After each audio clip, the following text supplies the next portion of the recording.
Good morning, America, and good evening, India. Here is some breaking and shocking news. Yes, it is no place for a human being, said Khudabad, who is 48. It is not even fit for a dog. Khudabad has been addicted to both heroin and methamphetamine, known as crystal meth. For the past 5 years, heroin has long been a problem in Kabul, but now many are turning to meth, a cheaper but equally dangerous drug. When I first started, meth was not very common, Khudadabad said, but over the past few years, more and more people have begun taking it. A new report released on Tuesday warns that Afghanistan is becoming a significant global producer of methamphetamine. The country's opium poppy fields are already the source of the majority of the world's heroin. And now, this report by the European Monitoring Center for Drugs and Drug Addiction warns that crystal meth could eventually become just as big an industry. The boom is a result of a discovery by drug traffickers that a plant commonly found growing wild in parts of Afghanistan. If a drug can be used to create the key component of meth, ephedrine. The realization that you could produce methamphetamine from a wild crop in the mountains has been a fundamental game changer, said Dr. David Mansfield, an expert on Afghanistan's drug industry and lead author of the report.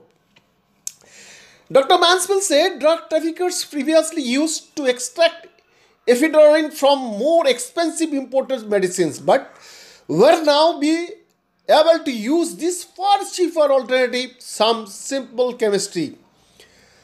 The ephedrine plant has been used to create crystal meth in other parts of the globe too, but not on the scale that has been discovered in Afghanistan.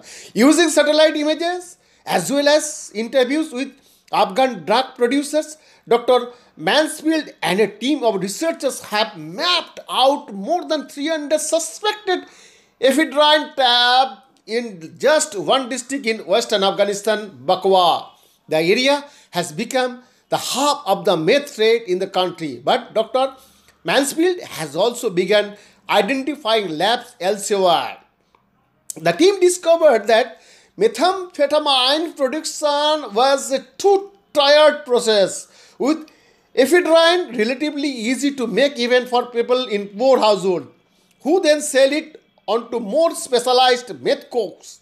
The researchers were able to identify the images of ephedrine labs through the large quantities of wastewater and dried ephedra crops left over from the process and dumped outside the building.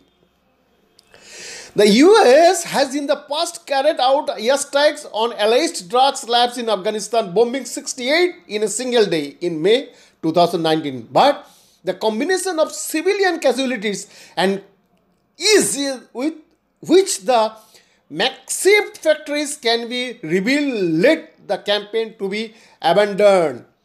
The Taliban, however, do change the drug traffickers' attacks. The EMCDDA report estimates the Taliban could be earning in excess of $4 million a year from Bakwa district alone, depending on the quantity of ephedrine and methamphetamine being produced. The group collects taxes on a wide variety of industries in the areas under its control, though they deny links to the drug trade. On the condition of anonymity, one Afghan smuggler told the BBC that taxes were levied by the insurgents both on farmers harvesting the ephedra crop and then again on anyone transporting the drug for sale. There are Taliban checkpoints everywhere, he said, so you cannot hide it from them. When asked why the Taliban, given their professed Islamic ideology, did not oppose the sale of the drug, the smuggler replied that the Taliban say, "We are in the middle of a war, so it is okay, but when the right time comes, we will ban it." Some of the meth produced in Afghanistan is consumed inside the country or across the border in Iran, but it seems it is also now being trafficked much further afield.